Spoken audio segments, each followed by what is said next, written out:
Tumayo na po ang lahat.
Sa ngalan ng Ama at ng Anak at ng Espiritu Santo, Amen. ang pagpapala ng ating Panginoong Jesucristo, ang pag-ibig ng Diyos Ama, at ang pagkakaisa ng Espiritu Santo ay suma sa inyong lahat.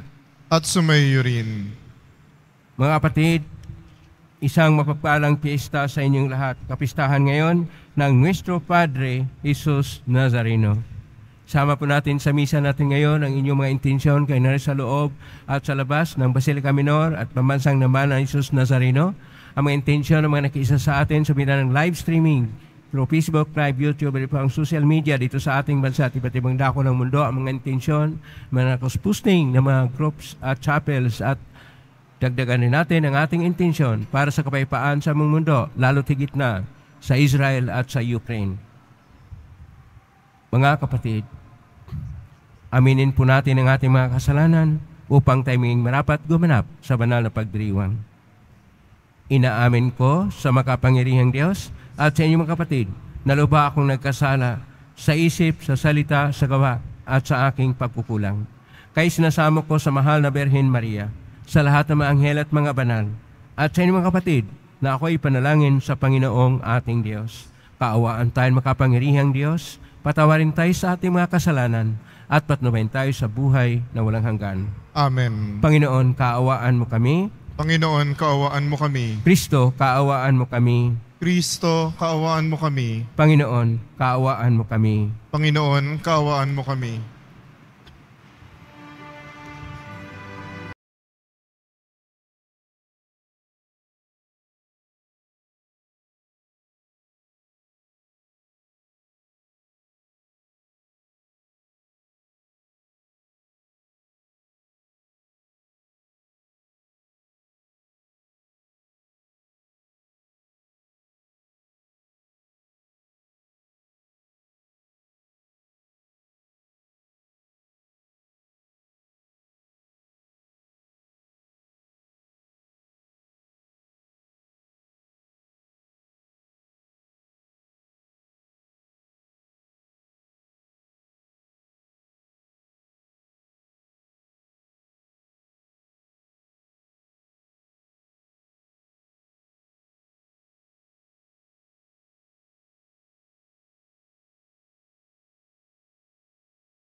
Manalangin tayo.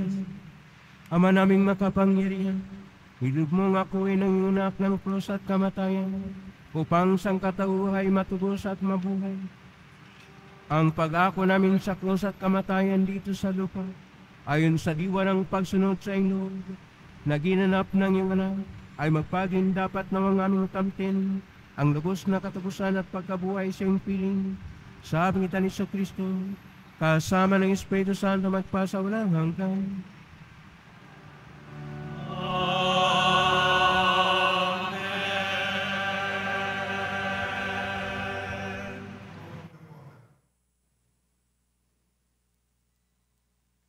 Pagbasa mula sa aklat ng mga bilang.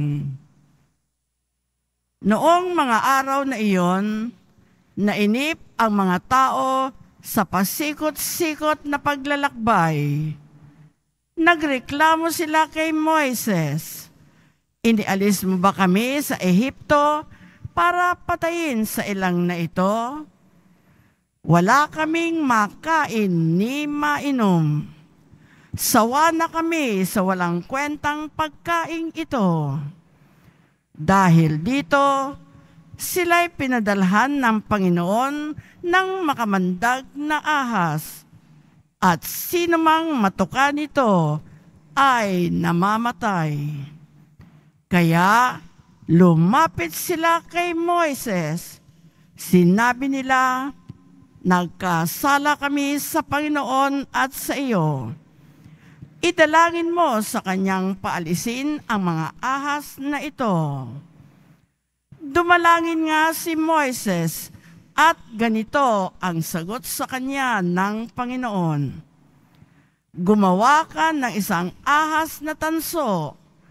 Ilagay mo iyon sa dulo ng isang tikin, at sino mang natuklaw ng ahas na tumingin doon ay hindi mamamatay." Gayon nga ang ginawa ni Moises.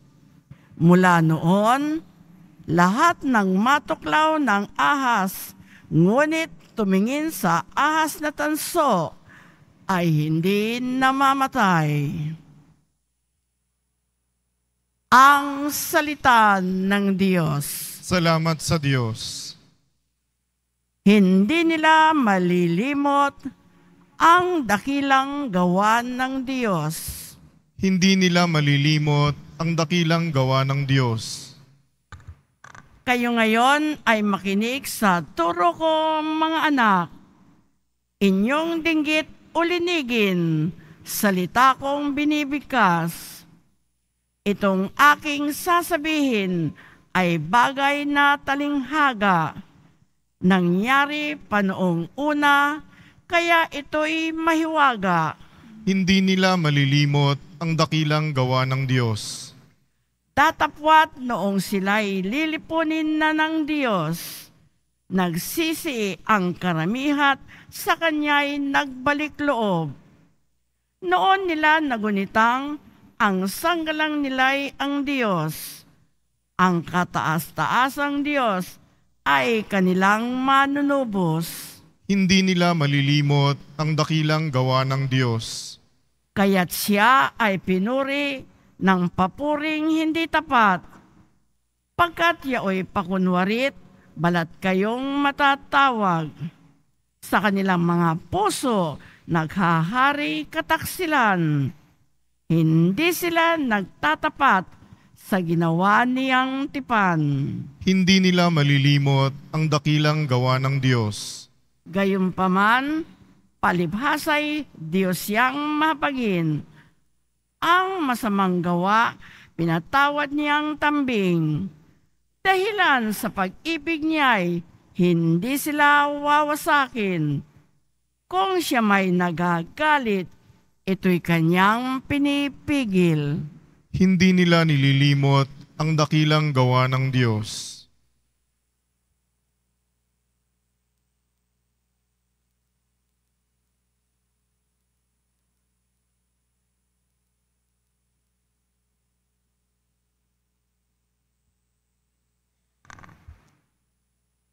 Pagbasa mula sa sulat ni Apostol San Pablo sa mga taga-Filipos. Si Kristo Jesus, bagamat siya'y tao, siya'y Diyos, ay hindi nagpilit na manatiling kapantay ng Diyos. Bagkus, hinubad niya ang lahat ng katangian ng pagka-Diyos, nagkatawang tao at namuhay na isang alipin. Nang maging tao, siya'y nagpakababa at naging masunurin hanggang kamatayan. Oo, hanggang kamatayan sa krus. Kaya naman siya'y itinampok ng Diyos at binigyan ng pangalang higit sa lahat ng pangalan. Ano pat ang lahat ng nilalang na nasa langit, nasa lupa, nasa ilalim ng lupa, ay naninikluhod at sasamba sa Kanya. At ipapahayag ng lahat na si Jesucristo ang Panginoon sa ikararangal ng Diyos Ama. Ang salita ng Diyos. Salamat sa Diyos. Tumayo na po ang lahat.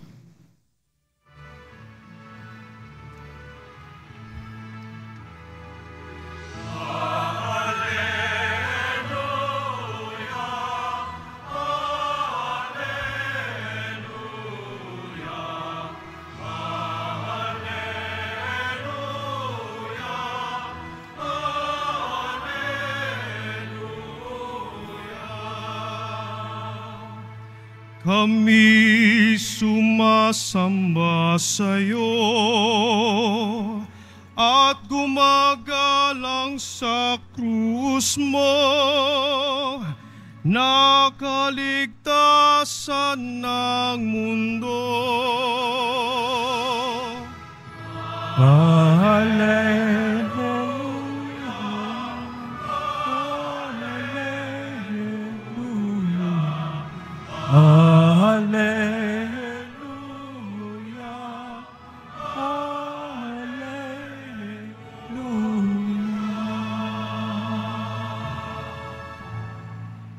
Sumayin niyo ang Panginoon.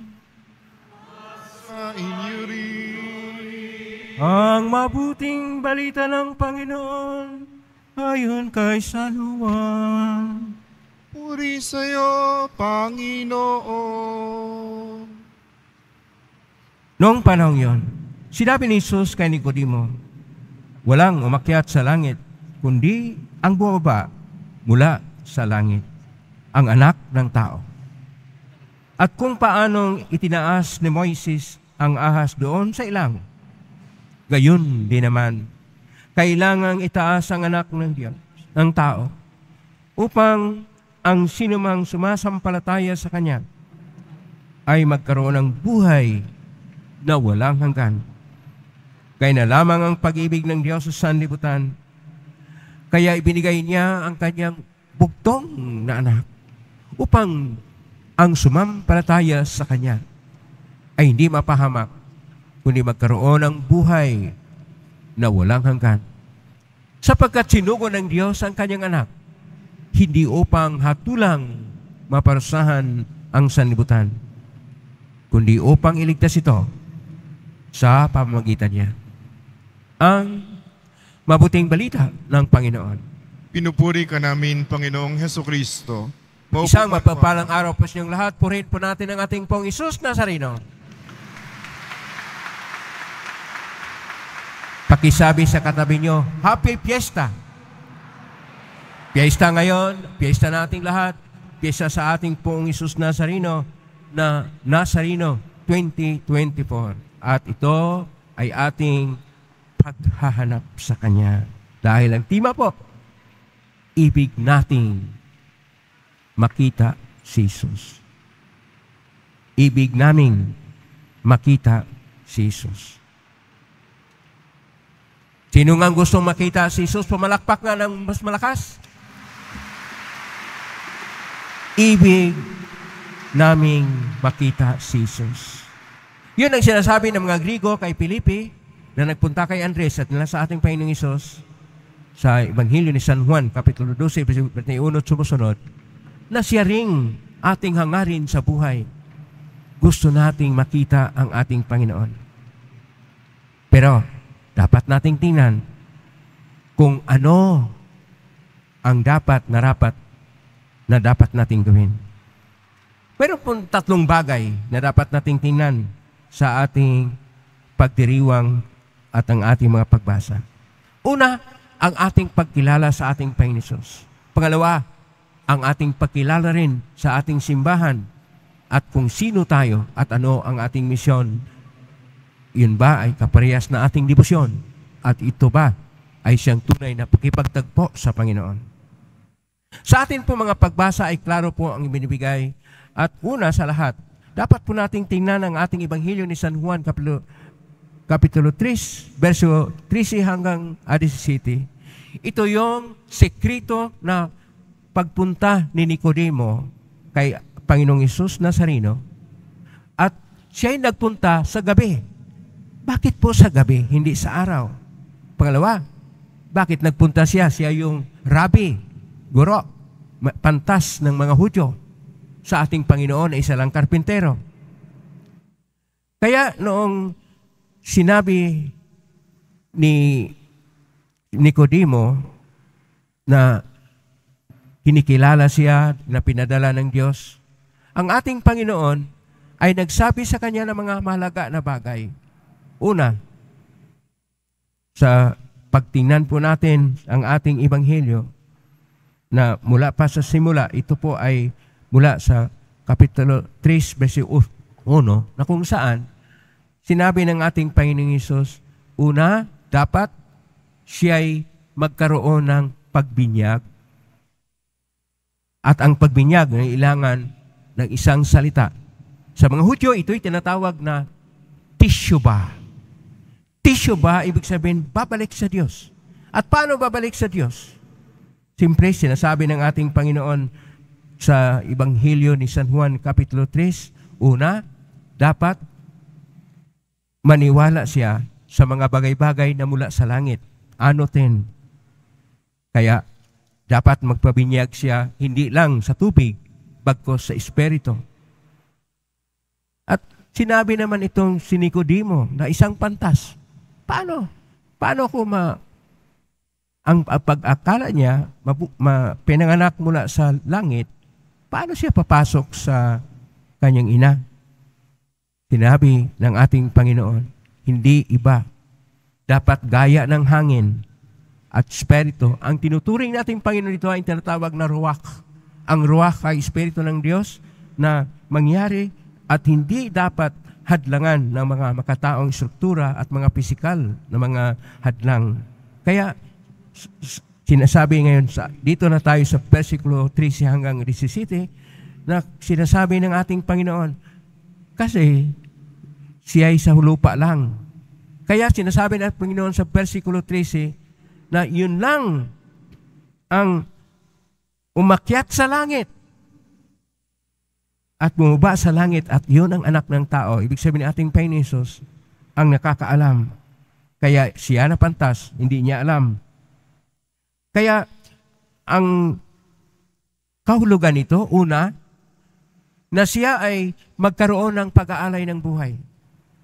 Kaya dito tayo sa versikulo 14, Kapitulo 3, Ebanghelyo ni San Juan, na gaya ni Moises na kanya pong ipinakong isang imahin ng isang serpente doon sa ilang. Ganun din ang anak ng tao ay siyang iakyat. Ang pag-akyat, ibig sabihin, ipako din sa cross. At hindi yan matanggap ni Nicodemo dahil para sa kanya, ang isang Mesiyas na ipadala ay mula sa maharlika na linya ni Haring David at dahil dito, hindi pwedeng ipako. At sinasabi pa ng ating Panginoon at ang tunay na dahilan nito, ito naman ang sa versikulo 16. Dahil ang pinaka punto dito, gano'n na lamang ang pag-ibig ng Diyos sa sanlibutan. Kaya ibinigay niya ang kanyang bugtong na anak upang sumampalataya sa Kanya ay hindi mapahamak kundi magkaroon ng buhay na walang hanggan. Ibig sabihin, ang siya ay kordero na inaalay na mamatay upang tubusin ang lahat. At nakita naman natin noong kapanganakan ng ating Panginoon, anong ginawa sa kanya ni Santa Maria at ni San Jose? Siya'y ibinalot ng damit. At yung damit na yon ay ganoon din ang ginagawa sa mga kordero na ialay sa templo na tinatawag na alay para alay na susunugin na lagyan ng damit at ilagay sa sabsaban. Pinaghanda na ng ating Panginoon ang kanyang buhay. Pero hindi pa rin katanggap-tanggap yan ni Nicodemo.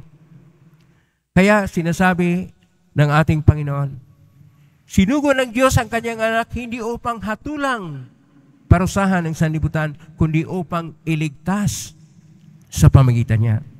Kaya sa buhay natin, dapat mayroon tayong dapat na pagbabago. At ang pagbabago ay tinatawag metanoia, pagbabago.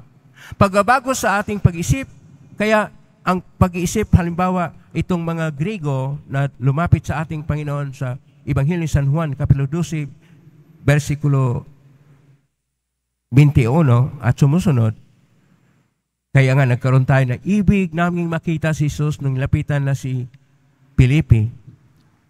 Una, ang sinabi ng ating Panginoon na panahon na mag-alay ang ating Panginoon ng kanyang buhay. Sapagkat gaya ng isang butil na kung itanim,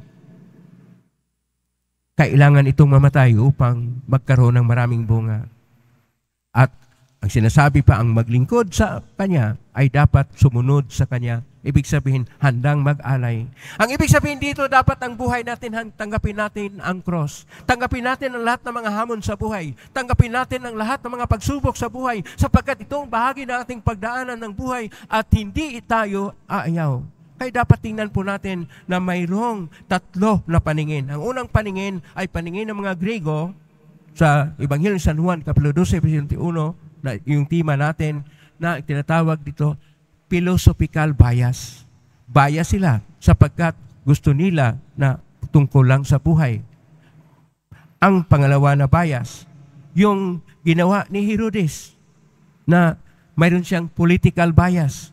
Gusto niya na siya lang ang maghari, kaya gusto daw niyang ipaalam ng mga mago kung saan ang ating Panginoong Hesus. Makita natin, Ebanghelyo ni San Mateo, Kapitulo 2, versikulo 8 at sumusunod.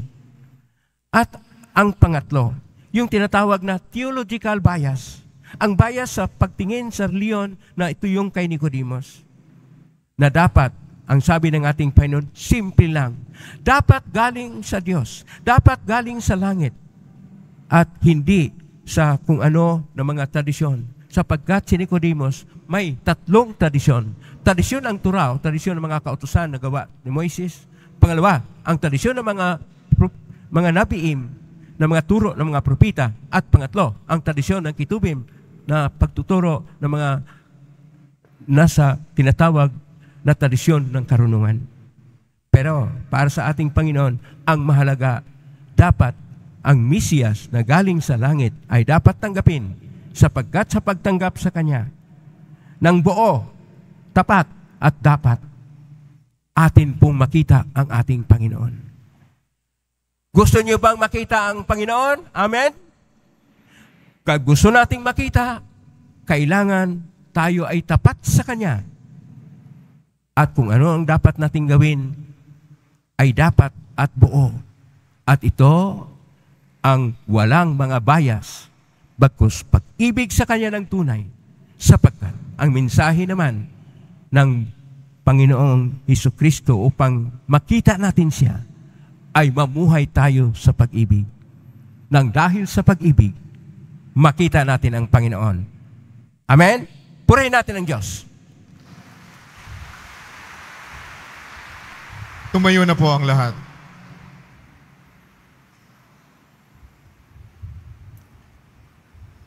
Sumampalataya ako sa Diyos Ama makapangyarihan sa lahat na may gawa ng langit at lupa. Sumasampalataya ako kay Jesucristo, isang anak ng Diyos, may nating lahat, nagkataong tao, siya lang ng Espiritu Santo. Ipinak ni Santa Mariang Birhen, pinagpakasakit ni Poncio Pilato. Ipinako sa krus na matay, nilibing, nanaos na ng mga yumao. Nang may 3 araw na buhay maguli, umakyat sa langit, naluklok sa kanan ng Diyos ang makapangyarihan sa lahat. Doon mo lang paririto at hukom sa nabuhay at ngamatay na tao.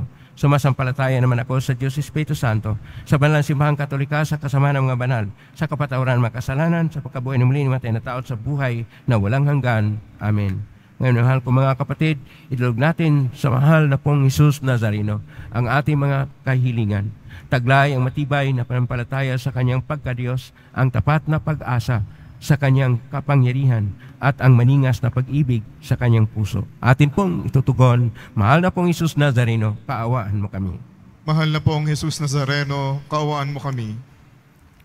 Upang ang Eucharistia na ating tinatanggap sa komunyon at inihahandog sa misa bilang alaala ng mga hirap ng mananakop ay magdulot sa atin ng wagas na pagmamahal sa Diyos at sa kapwa. Manalangin tayo. Mahal na pong Jesus Nazareno, kaawaan mo kami. Upang ang panalangin ni Jesus Nazareno sa halamanan ng Getsemani, na dito'y pinawisan siya ng dugo, ay maghasik sa atin ng pagkahilig sa panalangin na siyang mabisang lunas sa lahat ng karamdaman ng tao. Manalangin tayo. Mahal na pong Jesus Nazareno, kaawaan mo kami. Upang ang kanyang koronang tinik, damit na purpura at krus ay magpaalala sa atin na ang kanyang mga aral at simulain bilang hari ng sanlibutan ay dapat maghari sa ating isipan, angkan at lipunan. Manalangin tayo. Mahal na pong Jesus Nazareno, kaawaan mo kami. Upang sa bisa ng kanyang pagpapasan ng krus sa mga lansangan sa Jerusalem, ay matuto tayong makiramay at makihati sa mga kahirapan at tiisin ng kapwa. Manalangin tayo. Mahal na pong Jesus Nazareno, kaawaan mo kami. Upang tulungan tayo ng mahal na Birhen, ina ng hapis, na maging tunay na larawan ng kanyang anak sa isip, wika at gawa, nang sa gayon ay makamit ang ating kahilingan sa poong Jesus Nazareno. Manalangin tayo. Mahal na pong Jesus Nazareno, kaawaan mo kami. Sa tahimik idulog natin sa Panginoon ang ating mga sariling kahilingan.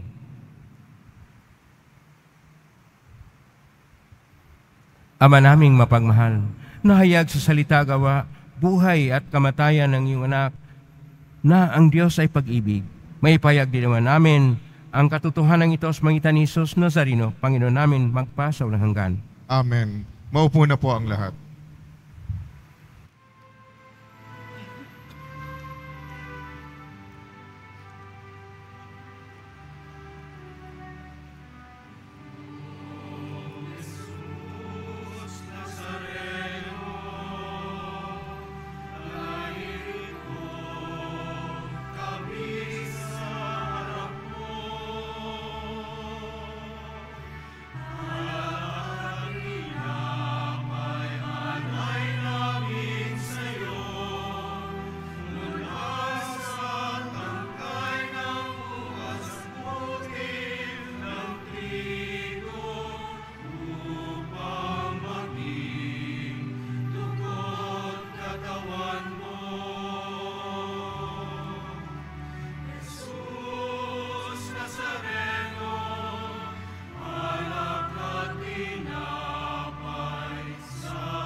Tumayo na po ang lahat. Manalangin ng kapatid upang paghahain natin ang kalugdan ng Diyos amang makapangyarihan. Tanggapin nawa ng Panginoon itong paghahain sa iyong mga kamay, sa kapurihan niya at karangalan, sa ating kapakinabangan at sa buong sambayanan niyang banal. Ama naming lumikha, sa ikabang matawad ng mga kasalanan, maganap nawa ang paghahain ito, na sa dambana ng krus ay siyang pumawi sa kasalanan ng buong mundo. sa pangitan ni Jesucristo, kasama ng Espiritu Santo magpasa walang hanggan. Amen. Sumainyo ang Panginoon. Itaas sa Diyos yung puso at diwa. Itinaas na namin sa Panginoon. Pasalamatan natin ang Panginoong ating Diyos. Marapat na siya ay pasalamat. Ama ng kapanin, tunay nga marapat ni kayo aming pasalamatan. Yung ipinasyang sa kahoy ng cross, ang sang katauhay, tubusin ni Jesus. Sa punong kahoy, nagkapuwang ang kamatayan. Sa kahoy na cross, itinanghalang pagkabuhay. Sa punong kahoy na naig, ang sumuway sa iyo. Sa kahoy na cross, siya ay nadaig at masunuring anak mo. Kaya kaisa namang sisiawit ng papuri sa pay sa kalangitan kami nagbubunyi sa kadakilaan.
Lumuhod po ang lahat. Ama naming banal, ikaw ang bukal ng tanang kabanalan, kismitan ng Espiritu ng banal na makaloob na ito, upang para sa aming maging katawan at dugo ng aming Panginoong Jesucristo. Bago niya pinagtiisang kusang loob na maging handog, hinawakan niya ang tinapay, pinasalamatan kanya, pinagati-hati niya yon, iniabot sa kanyang malagad at sinabi, tanggapin ninyong lahat ito at kanin. Ito ang aking katawan na ihandog para sa inyo.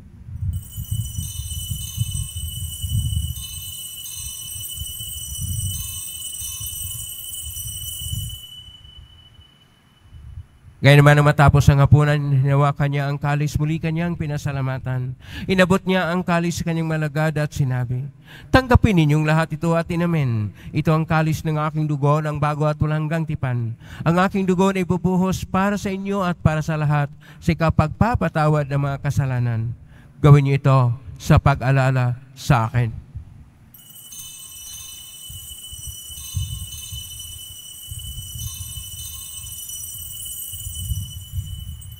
Tumayo na po ang lahat.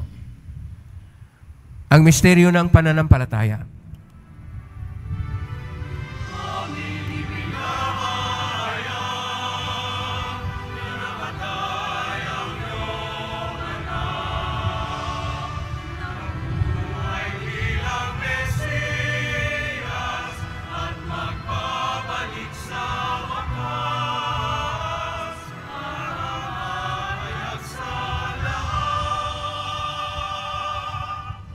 Ang mga ginagawa namin ngayon ang pag-alalas, pagkamatay at muling pagkabuhay ng anak at naalay namin sa iyo. Ang tinapay na nagbibigay buhay at ang kalis na nagkakaloob ng kaligtasan. Kami nagpapasalamat dahil kami narapat na tumayo sa harap mo para maglingkod sa iyo. Isinasama namin kami magsasalo-salo sa katawan at dugo ni Kristo ay mabuklod sa pagkakaisa sa pamagitan ng Espiritu Santo. Ang malingapin simbahang laganap sa buong daigdig. Pususin mo kami sa pag-ibig kaisa ni Francisco na aming Papa at ni Jose na aming Obispo at ng Tanang Kaparian. Alalahanin mo rin mga kapatid naming nahimlain may pag-asang sila muling mabuhay, ganyan ang lahat ng mga pumanaw. Kaawaan mo sila at patuloyin sa iyong kaliwanagan. Kawano'y dapatin kaming lahat na makasalo siyang buhay na walang wakas. Kaisan Malaberhin Maria na Ina ng Diyos, ng kabiyak ng puso niyang San Jose. Kaisan mga apostol, ni San Juan Bautista, ni San Roque, ni San Lorenzo Ruiz de Manila, San Pedro Calungsod at ng lahat ng mga banal na namuhay dito sa daigdig ng kalugod-lugod sa iyo, may pagdiwang nawa namin ang pagpupuri sa karangal mo sa pangitan ng anak na aming Panginoong Hesukristo. Sa pamamagitan ni Kristo, kasama niya at sa Kanya, ang lahat ng parangal at papuri ay sa iyo, Diyos Amang makapangyarihan, kasama ng Espiritu Santo, magpasawalang hanggan.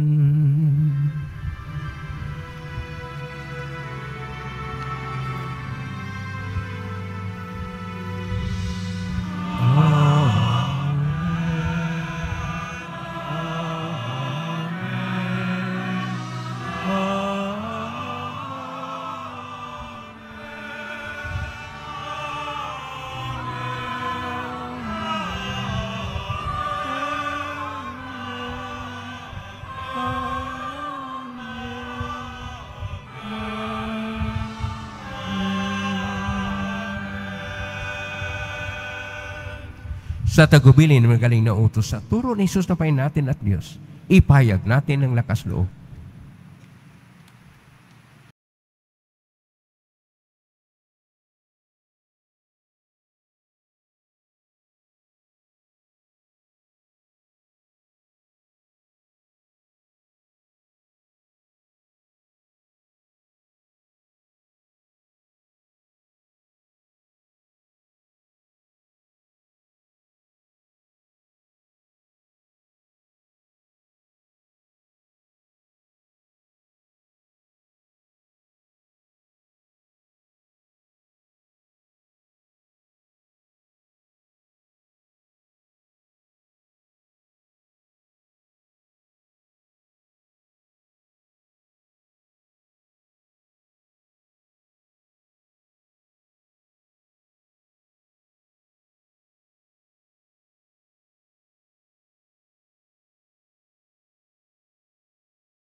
Niling namin kami iadya sa lahat ng masama, pagkalooban ng kapayapaan araw-araw, iligtas sa kasalanan at talis lahat ng kapahamakan, samantalang aming pinanabikan ang dakilang araw ng pagpapahayag ng tagapagligtas naming si Jesucristo. Sapagkat iyo ang kaharian at ang kapangyarihan at ang kapurihan magpakailanman. Amen. Panginoong Jesucristo, sinabi mo sa mga apostol, kapayapaan ang iniiwan ko sa inyo, ang aking kapayapaan ay binibigay ko sa inyo. Tunghayin mga aming panampalataya at huwag ang aming pagkakasala. Pagkalooban mo kami ng kapayapaan at pagkakaisa ayon sa iyong kalooban, kasama ng Espiritu Santo, magpa sa walang hanggan. Amen. Ang kapayapaan ng Panginoon ay laging sumainyo. At sumaiyo rin. Magbigayin kayo ng kapayapaan sa isa't isa. Kapayapaan sa inyong lahat. Peace be.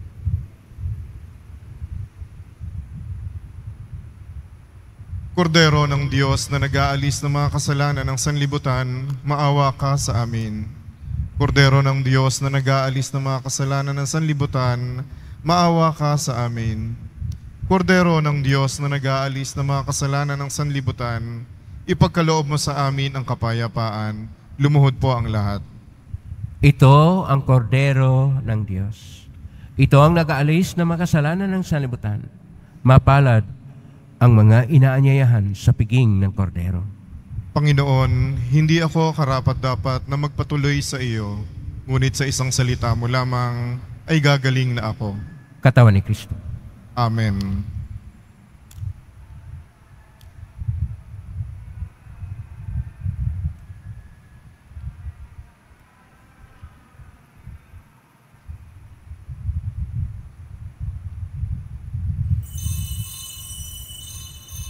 Para po sa lahat ng tatanggap ng banal na komunyon, sasagot po tayo ng amen pagkasabi ng pari ay lay minister ng katawan ni Kristo.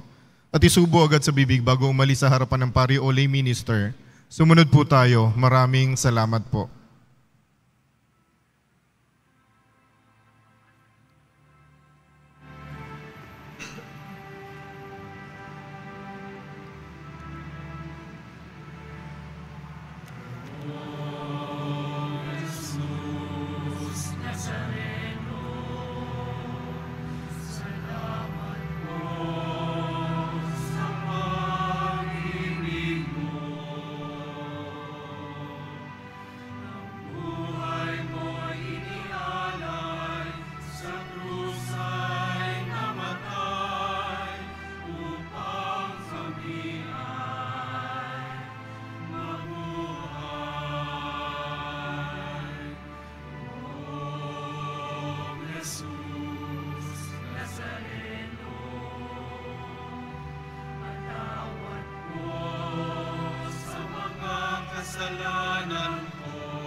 Ipinagbibigay alam po sa lahat na oras-oras po ang misa natin hanggang alas 11 ng gabi, mamayang gabi. Ngayong araw po ng Martes, January 9, 2024, ang kapistahan po ng mahal na poong Jesus Nazareno. Pagkatapos po ng misa, ang pagwiwisik ng banal na tubig ay gagawin sa labas po ng ating simbahan. Maraming salamat po sa inyong pagdalaw at pagsisimba sa Basilica Minor at Pambansang Dambana ni Jesus Nazareno. Tumayo na po ang lahat. Manalangin tayo. Panginoong Jesucristo, kami nagsasalo sa banal na pakikinabang ay nakikiusap sa iyo na ang nasagip sa kahoy na krus ng bibigay buhay ay iyong yatid sa pagkabuhay sa kalatian, sapagkat ikaw ang Panginoon, magpasa walang hanggan. Amen. Maraming salamat po sa inyong pangilahok ngayon sa ating Eucharistia kayo nasa loob at sa labas ng Basilica Minor at Pambansang Dambana ni Jesus Nazareno at naugnay sa iba't ibang social media platform na kuspusing sa iba't ibang paraan. At salamat sa lahat ng mga naglingkod ngayon, ang ating mga lay ministers, ang ating choir, ang ating mga lectors, ang ating mass servers, at ang mga operers at mga collectors, at mga guests, at lahat ng mga narito. Palakpakan po natin ang lahat na narito upang tayo ay magkaroon ng kapistahan ng ating poong Jesus Nazareno. Ang ating Panginoong Jesus na ating hinahanap-hanap ay atin pong masumpungan kung tayo'y may pag-ibig. Ngayon na po ang pagbasbas. Mangyari po lamang itaas bagya, mga bagay-bagay na pabasabasan. Sumainyo ang Panginoon. Mahal na pong Jesus Nazareno, inagpunsan ng cross ang walang maloy na pag-ibig ng Diyos ang katauhan. Pakinggan mong kilingan ng kanan nagsusumamo sa iyo, makamtanaw nila ang katugunan, tanggapin ang kasagutan na may utang na loob na tinatanaw. Basbasan din po ninyo ang mga dalamang imahen, dasal at mga bagay-bagay. Basbasan ang may mga karamdaman.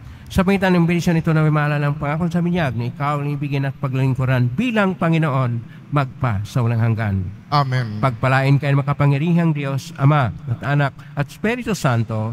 Amen. Umayking taglayang kapipaan, pag-ibig at pag-asa ng Pong Jesus Nazareno. Salamat sa Diyos. Viva Pong Jesus Nazareno! Viva! Viva Pong Jesus Nazareno! Viva! Viva Pong Jesus Nazareno! Viva! Lakpakan po natin ang ating Pong Jesus Nazareno. Padre Jesus Nazareno.